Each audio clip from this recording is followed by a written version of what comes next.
আজকাল আমার যখন তখন যেটা সেটা খেতে ইচ্ছে করে। হ্যাঁ, প্রথমে ভাবতাম যে প্রেগনেন্সিতে মানুষ কেন এটা সেটা যখন তখন খেতে ইচ্ছে করে ওদের। এখন বুঝতে পারি ব্যাপারটা সত্যিই কেমন হয়। এতটা ক্রেভিং হয় খাওয়ার যে যখন যেই মুহূর্তে যেটা লাগবে সেটা লাগবে তো লাগবেই, এরকম একটা ব্যাপার হয়ে যায়।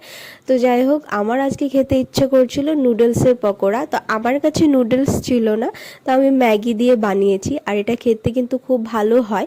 আর এটা বানানো খুবই সিম্পল, কারণ আমি কেটে নিয়েছি পেঁয়াজ, কাঁচা লঙ্কা কুচি করে।